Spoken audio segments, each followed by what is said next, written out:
disparage anyone. This is just an overview look at how we got here. So I did pull an item I'd like to read, and this reading references the painting I've put before you here today. And if you can look real closely, you'll see that the floating angel, if you will, she's carrying a wire and a book, and she has a star on her forehead. I'd ask you to look far out into the painting, way to the upper right, maybe around 2 or 3 o'clock. There are boats in a river. And then if we move to the left, there are Native Americans and pioneer wagons working their way left of the screen. And I'm just going to read this piece from John Gast's American Progress. This painting was painted in 1872.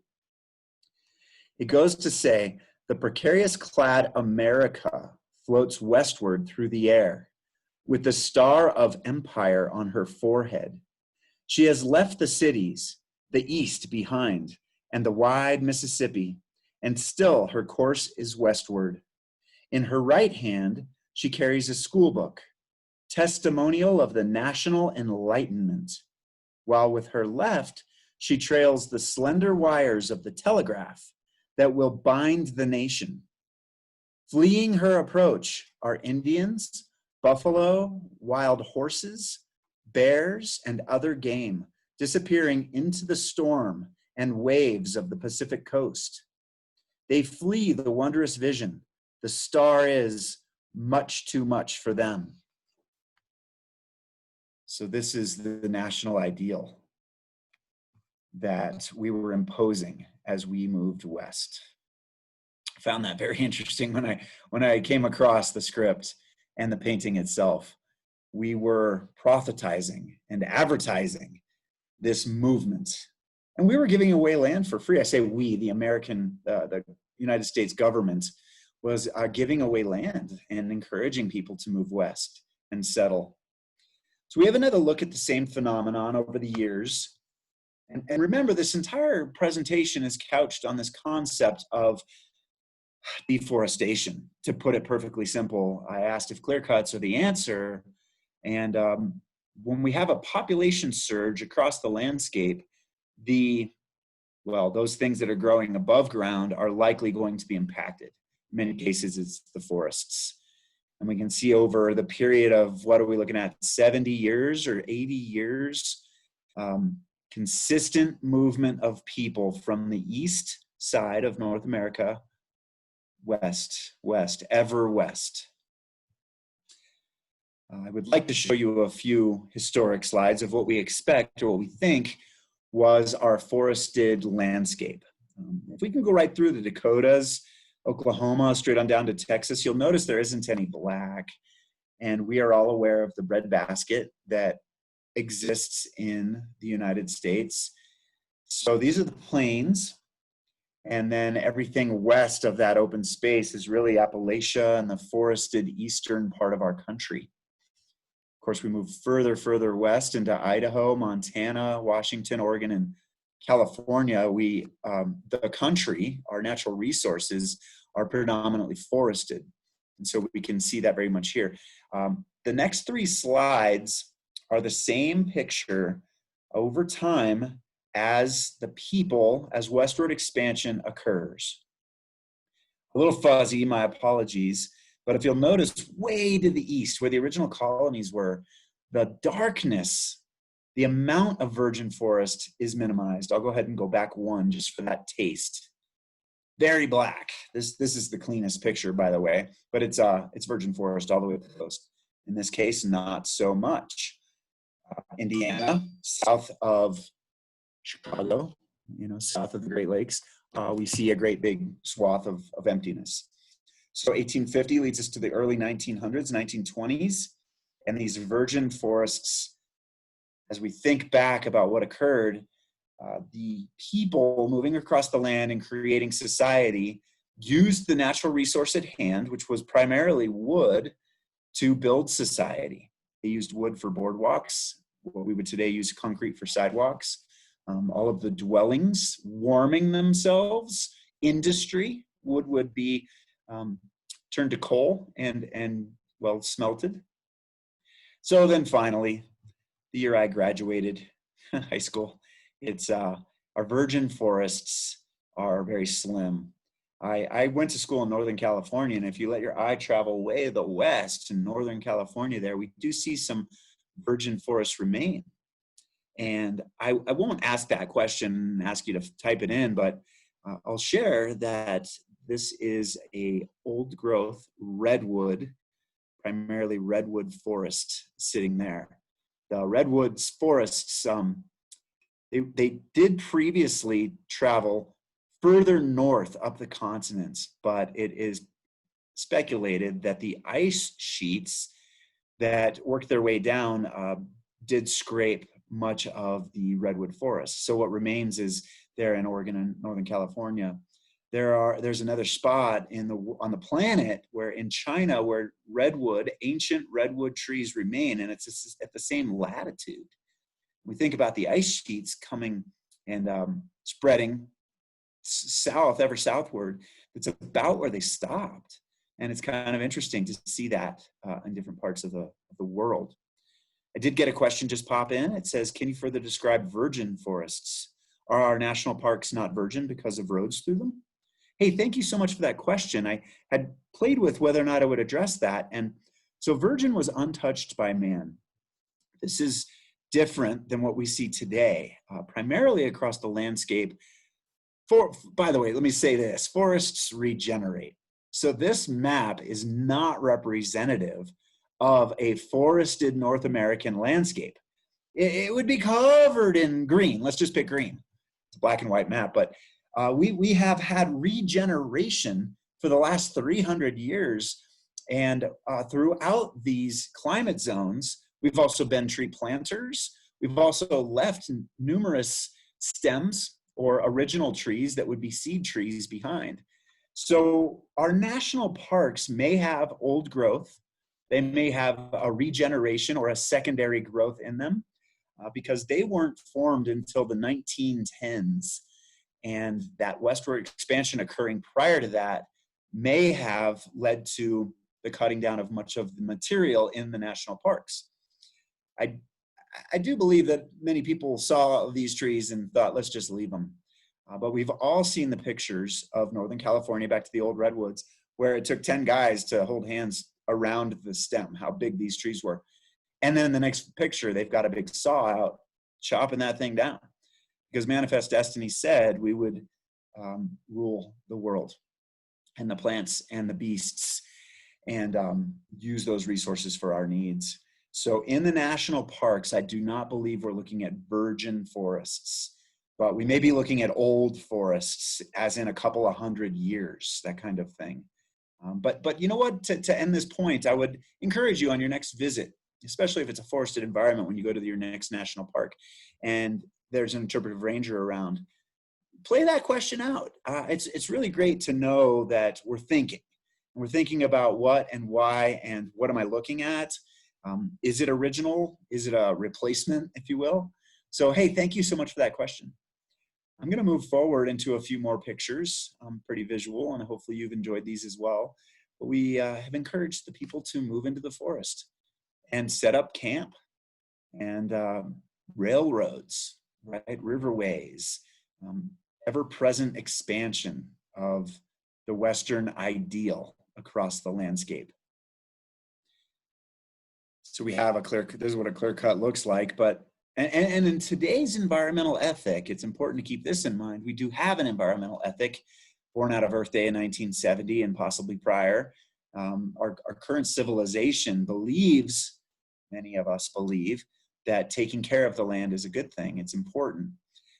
Well, in the early years, 16, 17, 1800s, there wasn't an environmental ethic. A clear cut like this may not have struck an emotional chord with people. It may have had an opposite effect, something along the lines of, I could put my cabin there and not be worried about the dark. You know what I mean? Suddenly the city builds itself. Well, they built the city in a place like this because they needed to clear the vegetation in order to build society. So it was probably seen as a really good thing. And then, of course, we have some of our favorite people in history, environmental people. I mean, Theodore Roosevelt's a favorite of mine. And so in the turn of from 1800s into 1900s, Theodore Roosevelt observed this push of people across the landscape, and he and some very close advisors recognized and discussed and realized that it would be a good idea to put some policy together and some organizations, some institutions within the government together to address the clear-cut picture I showed a minute ago, to address humans moving across the landscape and taking and using the natural resource that was there really for free to build society. And there was a concern that there wouldn't be anything left. Talk about forward thinking. This was enlightenment. This is really looking to the future. And we don't know a whole lot about Chief Seattle yet in this presentation, or maybe Theodore Roosevelt doesn't. But you and I know that the Native Americans in northwestern America talked a lot about generations and saving what's occurring today and natural resources, rivers, streams, forests, hunting grounds, 7 generations out, so that there would be enough. And these guys caught that trend as well. And it's a really good thing that they did. The National Park Service was formed, Department of Agriculture. The Department of the Interior is a different division of government, which is the national parks. And so we start growing national forests, and the recognition grew legs. Thank goodness for all of us here today. So, wildfire in the West. It turns out that our hands-on forest management, it does benefit people. So if we step ourselves back into the 1500s, Europeans haven't left Europe yet. America, this continent, is wild, it's virgin, and it obviously got along just fine without humans. But once we're here, well, not necessarily old growth, but all of the material that builds up within a forest becomes hazardous to us. And that's where all the crux, I think, really stems from, is the fact that humans have vulnerabilities. And things like wildfire are very much a natural component of the landscape. Wildfire serves an incredible purpose in the form of releasing chemicals from the soils and encouraging new growth. It's a disturbance mechanism. Many species types require disturbance in order to thrive. And that might mean wiping out an entire stand. In our case, in Summit County, lodgepole pine is a predominant pine tree, conifer species type. It is a disturbance-dependent species. So wildfire is really good for lodgepole, even if it wipes out 100 acres. All the cones that remain on the ground, all the soil that gets revitalized gives the opportunity for the fresh crop to grow back. We've got the grandpa trees and the grandparent and the parent trees, and then the baby trees get a chance that way. So we've learned that forest management is a good idea. But before I get too deep into that, wildfire in the West. I showed a minute ago in the 1899s, Theodore Roosevelt and his buds were talking about setting aside lands for protection so that our natural resource base wouldn't be depleted. Then we get big wildfires on the landscape that burn, well, in the picture to the right, you can see the black and white, Idaho, Coeur d'Alene's listed there, and Montana is further to the east. All these blobs are independent fires burning all in the same year. It's a droughty kind of year. There's a lot of wind, and then humans are on the scene. Now, we know today that about 9 out of 10 wildfires are human caused. And in this case, and I'll just share, I recently went to a presentation, it was back in December, I was in Boulder, and the presenter was a historian, and it was really interesting. He said, fire follows people. And I was like, well, wait, I mean, 9 out of 10 fires we say today in 2020 are human caused. Do we expect that 9 out of 10 fires were human caused 100 years ago? Is it the same story? And he said, well, I'll tell you this. Every fire that we tracked way back followed a human migration. Trains were some of the biggest perpetrators. Nearly all the fires followed the railroad tracks. Or when we looked at a map overlay, we would see that where the railroad tracks were is where the fires occurred. So we have civilization up here, and all of this fire, 1910 fires, are outlined and cataloged in a really good novel called The Big Burn. So if you feel like reading a book about fire on the North American continent, and a whole lot more than that, the Roosevelt, the Forest Service starting, the Yale School of Forestry, the very first school of forestry that was ever started, that's all documented in this book. And that's what these maps are referring to, the Big Burn in Idaho and Montana in 1910. 87 people died. Civilization that had begun to grow legs and establish. Towns were wiped out. And so we have another issue on our hands. Roosevelt and his cronies and all the Taft and the president and the various senators who come after are realizing that we are making an impact on the landscape. Oh, by the way, fires, yeah, they followed railroad tracks. Today, we can see that fires follow highways and other corridors that are of high human use. Pretty interesting. A Big Burn. It's pretty cool that we had some camera technology that had made itself available at this time in our history. These guys have a lot of work to do. Steep slopes. Similar story about today. I mean, we don't have roads in many areas, and we don't do logging or fuel reduction work in areas that would have thin soils or be on the improper aspect for sunshine or steep slopes. These guys are getting after it, though.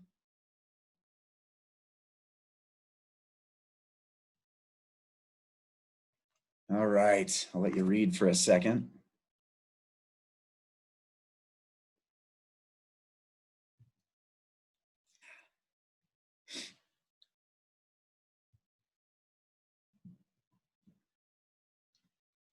So this early development of wildfire prevention strategies was deemed important because 87 people died, as listed there. And we realized that fire is going to occur in these coniferous forests, grasslands. Fire is part of the landscape. And so firefighting is going to become a career. And Congress makes note of that and sends a whole lot more money to it. If you do or don't know, there's a special tool that firefighters use. It's a hoe on one end and it's a pickaxe on the other, and it's called a Pulaski. And the Pulaski is Ed Pulaski, and he was one of the firefighters on this fire, and he had spent time in the Forest Service, and he invented it. I mean, you go over to the anvil and get out your hammer and get some water and dip that steel into the flames, and eventually you come up with a new tool. And so he built his own tool to address the wildfire issues that he was addressing. So then we get into a little bit moving more towards the modern day. And this little guy is indeed the Smokey Bear. Now, I did learn that Smokey the Bear was an extra emphasis put in a song that was written just so it rhymed and it continued to meet the time of the song. But the doesn't make any sense. I'm Dan Schroder. You can see my name written there under my thumbnail. But you would never call me Dan the Schroder, would you? So this isn't Smokey the Bear. It's just Smokey Bear, just to clarify. So anyway, we had an interest in using, politicians, marketing professionals, had an interest in using some sort of animal to be the spokesperson for fire prevention. And it was along the lines of a deer initially.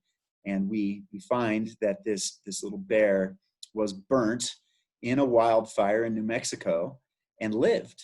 And the bear becomes the symbol of our wildfire prevention strategy. I think this is really great. It's Disney-esque. It's the evolution of things. And the evolution of Smokey Bear leads us to the Only You campaign. But what I really want to point out in this map is the years. If you look at the inception here, we're in 1944. Let's just jump to modern day and do that math, okay? So we have 60, 70 plus years of this wildfire campaign. They say that the Smokey Bear campaign is the most well-received marketing campaign in our nation's history. How cool? Well, maybe not. Back to the original question. First slide of the evening, our Clearcuts the Answer. We may or may not say so, but fuel management, hands-on management of our vegetated forests, all of that, cutting trees down, indeed, is part of what we've learned out of the Smokey Bear campaign. And that is that a lot of the forests became overdense. We didn't allow wildfire to burn even where it was wide open ranges. We had a policy that was the 10 a.m. policy. And that was that any wildfire that started today would be out by human means by tomorrow at 10 a.m. So these wildfires never really got a chance to go. And if they had, that would have been really good for forests. Because we need to remember that fire is a naturally occurring phenomenon in the forests of North America, and it is a good thing for forests. Really kind of prior to that environmental ethic, it was a bad thing for people, therefore it was bad. And that's the item we need to take away from all of this.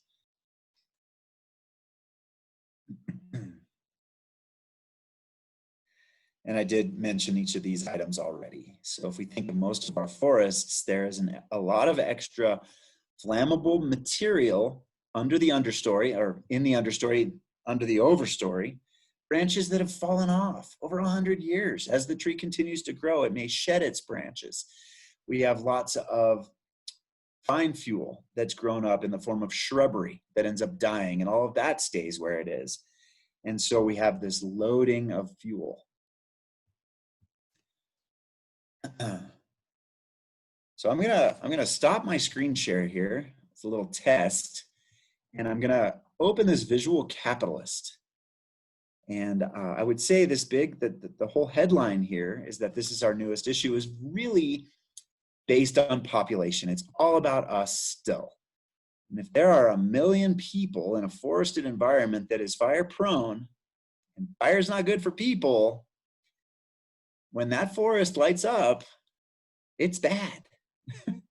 I mean, if we could think of it that way. So I would just want to show this visual capitalist, and it's a matter of westward expansion and how people move from east across the country. So give me a sec.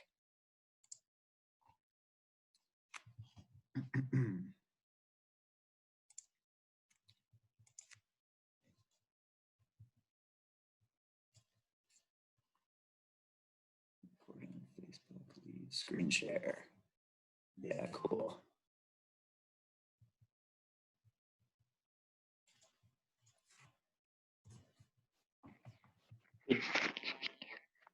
Yeah, it's good. Perfect. Hopefully good. Thank you, Cameron. I was wondering. So good. So here we are, you know, the 1700s, first colonies. People keep, by the way, if we can envision, I'm using my hand here, this is Europe, and people keep coming across the Atlantic for more than a day. For decades, people keep coming, and they keep hitting the eastern shore, and the people who are already here, plus the ones who arrived, keep moving west, north, and south. Each of these blocks are counties. You can see, interestingly, how somehow we had an upsurgence of humanity in the San Francisco Bay Area, in the Sierra, and that was hopscotch. The wagon trains kept driving.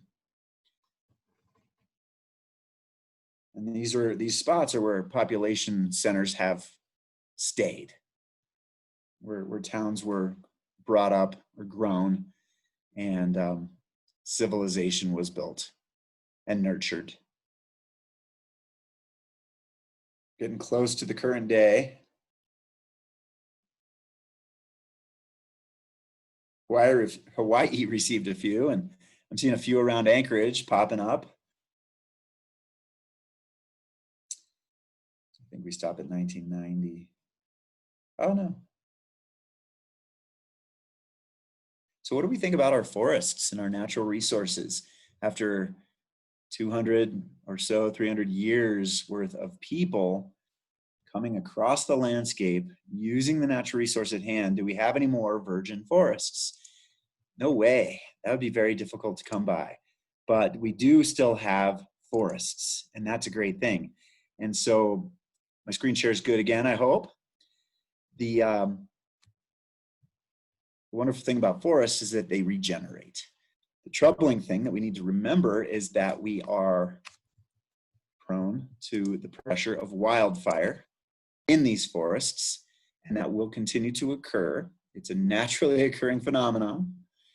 And so, I mean, we need wood, and we know that we import wood from Canada and the East and the hardwoods, and maybe Oregon is a big exporter of wood.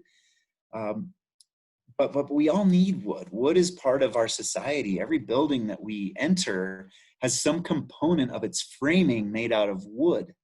The sheathing around a building, maybe 2x4s, which is composite material made out of wood. The roofs are wood.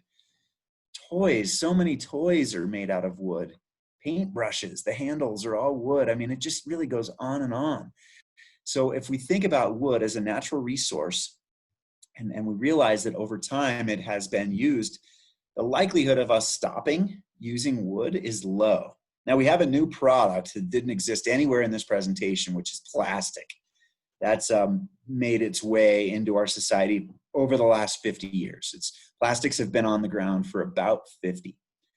Wood, on the other hand, is a renewable resource, and we know that very clearly that the virgin forests are gone, but we still are able to enjoy forests, and so they continue to be here. And our concern right now, as I mentioned before, about populations in the forested environments is that they are in the wildland-urban interface. And this is where we basically parked urban environments in the middle of forested environments. So we start moving towards a modern day approach to dealing with the fact that humans are in forested environments, and this is sustainable forestry. We realize that we need wood, we need forests. All of these things are very good for streams and our air quality and people and our emotional state. But we have to maintain our forests in a manner that will address these 7 generations from Chief Seattle, Roosevelt, today. We want to make sure that there is a nice natural resource future for the future of humanity.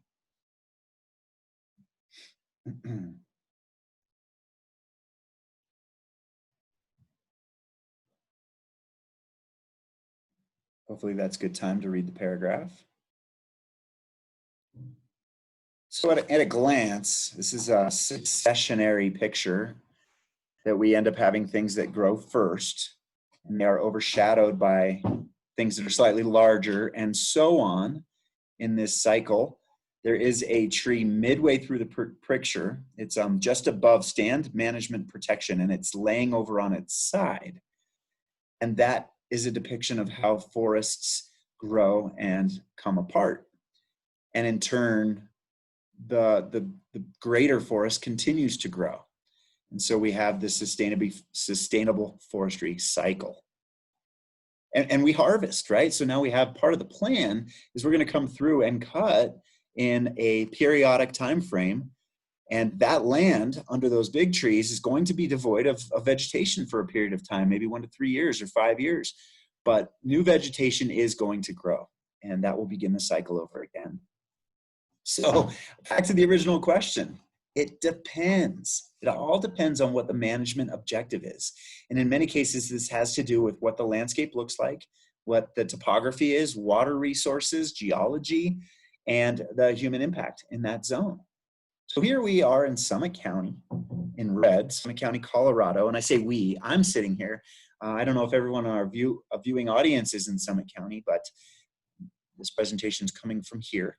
And hopefully some of these ideas and premise are things that you can internalize and make real where it is that you live. In Summit County, we have 4 ski resorts. We have 6 incorporated towns. We have a reservoir that is the largest reservoir in the Denver water system. They have numerous reservoirs. And we have range to the north. Our population is really around the reservoir, and to the north is a little less populated. But east and west are, what are they? National forests. They are wilderness areas, the more highly protected areas. And then we're in the White River National Forest throughout. As I mentioned, and it's hard to see in this picture, but right smack in the middle of that reservoir, and the majority of the people live around the reservoir, the orange on this map are the towns. And the towns are where the highest population of people are. And in fact, those orange lines really represent the valley bottoms. People are developing society, homes along the riverways. Everything in salmon is the wildland-urban interface. And that's defined as a mile and a half, depending on which community wildfire protection plan you look at. In Summit County, we have defined the wildland-urban interface as 1/2 mile out from any development. So we have development all throughout this county. And you can see our WUI boundary, our wildland-urban interface boundary, extends really to many reaches of Summit County. The western portion you see is quite green, and that is the Gore Range. That's a wilderness area. To the east is the Williams Fork area, wilderness area as well. So those are untouched. So we're going to get into some of this, like our Clearcuts the Answer, is doing something an answer. And these are a lot of the different kinds of practices that foresters, often called silviculturalists, will put into practice on a landscape with much preparation. We don't just go out and start cutting. There typically are years worth of approvals and plans that are drawn up prior to execution.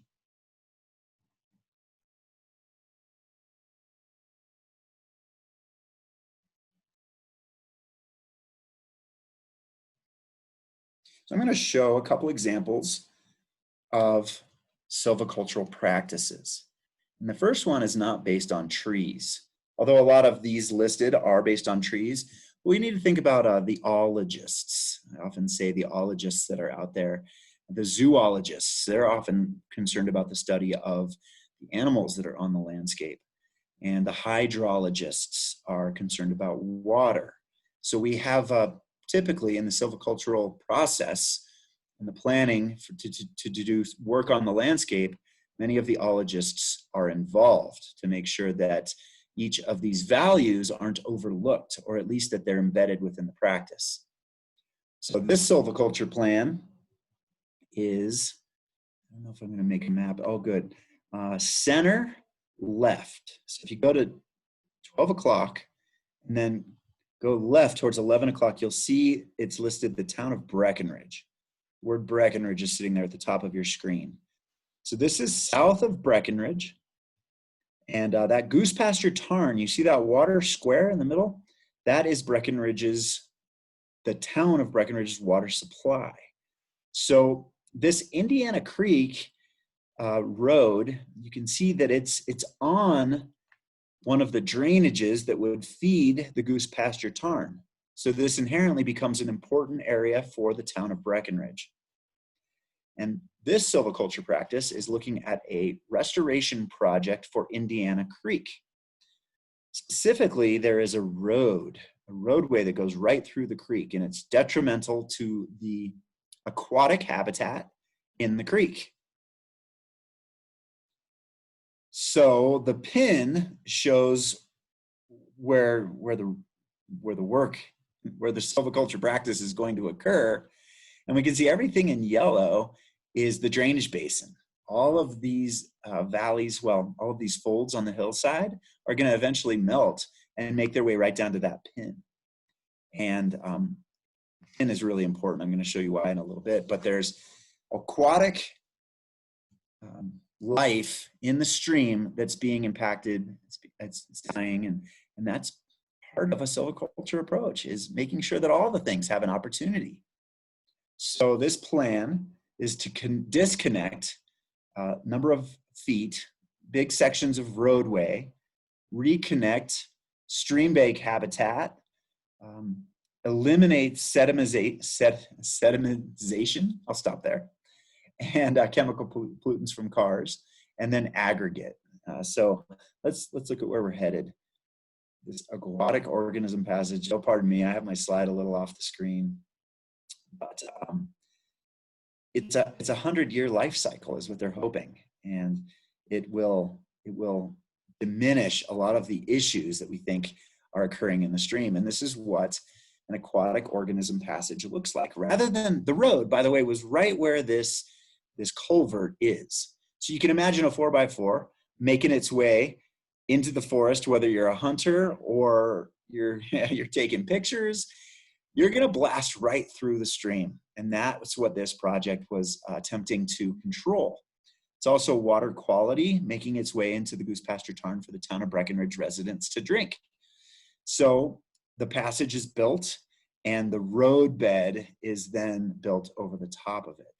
We no longer have the impact of humans in this stream. This will also lead to the opportunity for the road to be expanded into the adjacent forest for future forest management efforts. Currently, it's difficult to get there. And so this road is going to serve a number of purposes. Here's another kind of plan. If you look at the map, and if you see the word Breckenridge, the dot of Breckenridge, if you go on angle upward from right to left, you'll see a rectangle of gray poking its way into the green. That's the subdivision of Peak 7. And you'll see that there are purple polygons all over the map.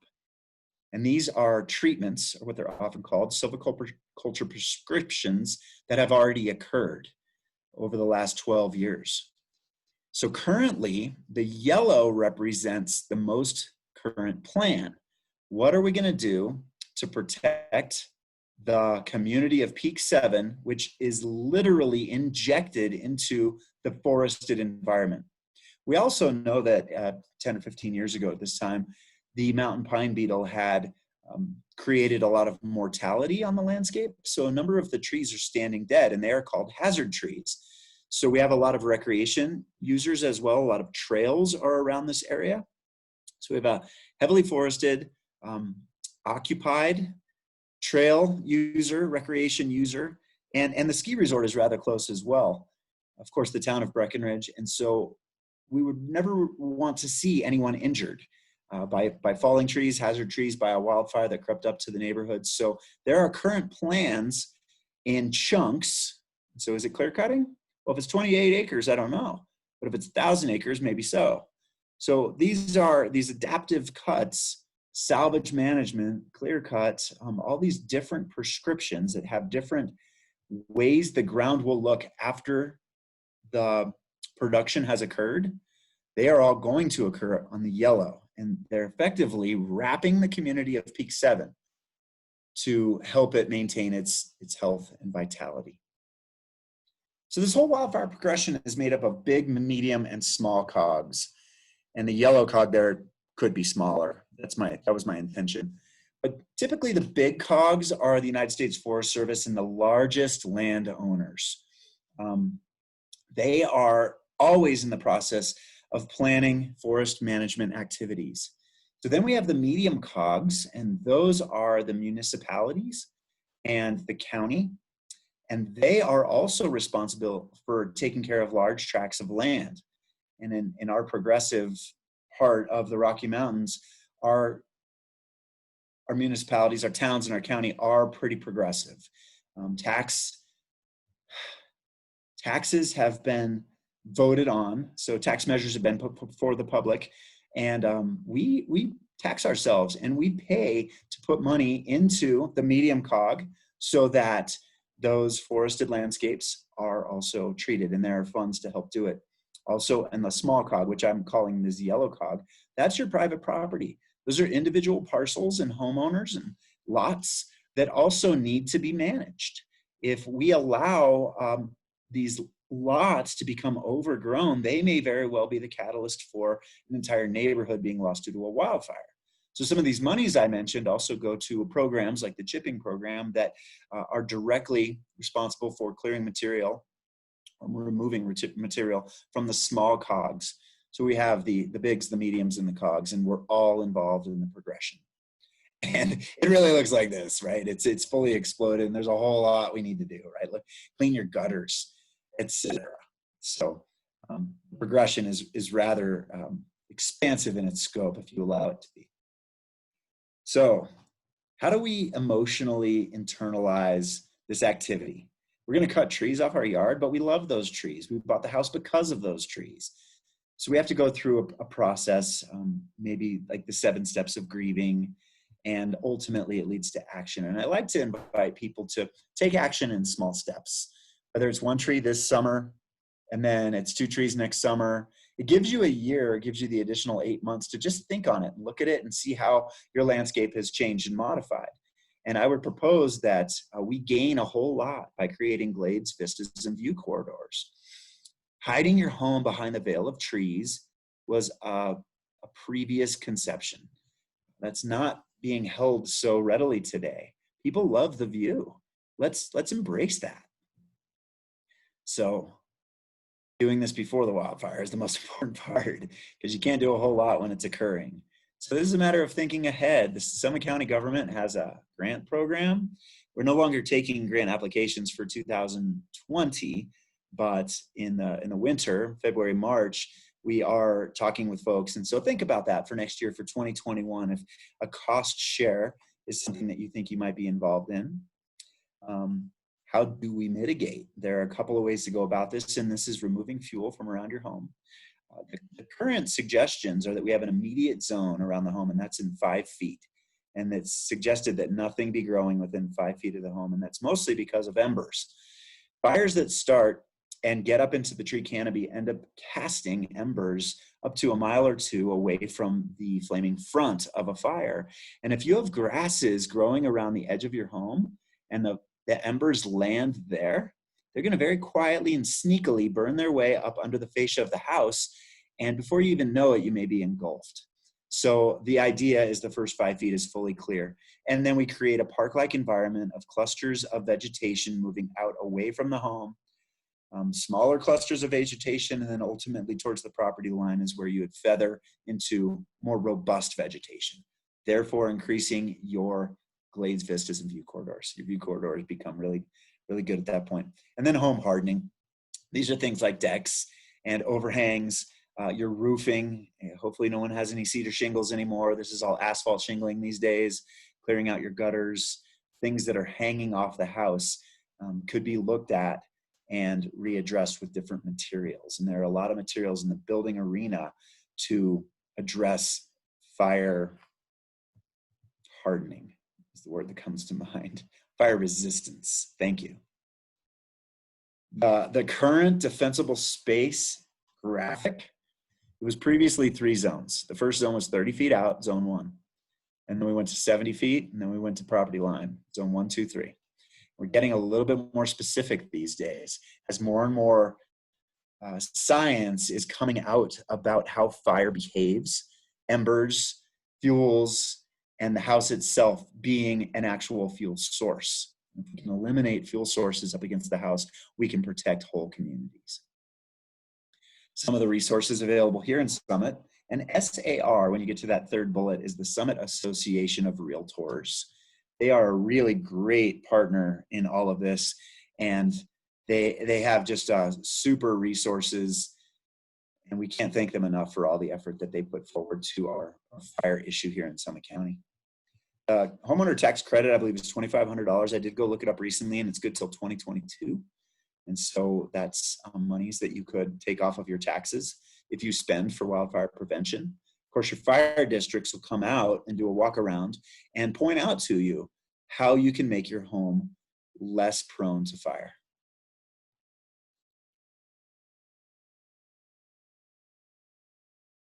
The systematic approach is truly the way to do it. So thanks so much, everyone. I appreciate your time, and I'm going to say have a great night. Friends of the Dillon Ranger District and Cameron, thank you so much.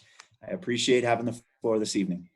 Yeah, thank you, Dan. That was an awesome presentation.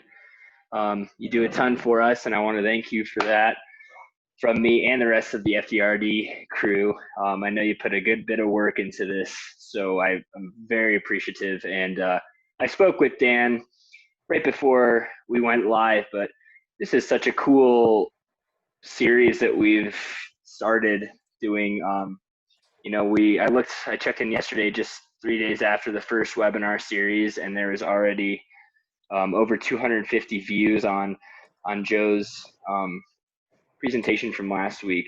So it's a really good way for us to keep the FDRD community involved while we're not able to be there in person with you.